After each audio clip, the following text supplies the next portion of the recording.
আল্লাহ বলে, কিরে ফেরেশতারা, ঘটনা কি? এত খাবার কেন? আল্লাহ রোজা রাখছে। কি চায়? আল্লাহ ক্ষমা চায়। তো খায় না যে তৃষ্ণার, তো আল্লাহ আপনার ভয়। আমার দেখছে না, আল্লাহ আপনারা দেখে নাই। জান্নাত দেখে নাই, আমার জাহান্নাম দেখেছে। আল্লাহ কিন্তু জানে, তারপরে ফেরেশতাদের মুখ থেকে বের করা হবে। সুবহানাল্লাহ পড়ে। আমার জাহান্নাম দেখেছি কিনা বলো। ফেরেশতারা বলে, না জাহান্নাম দেখে নাই।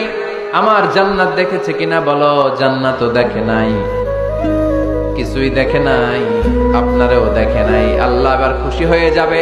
আমার খুশির জন্য, আমার ভয়ে তৃষ্ণার্ত ক্ষুধার্ত সামনে খাবার হাত বাড়ালেই খেতে পারে, গ্লাসটা তুললেই পান করতে পারে, আমার ভয়ে খায় না।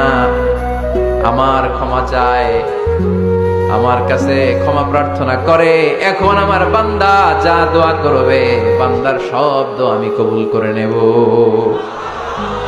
আল্লাহর ভালোবাসা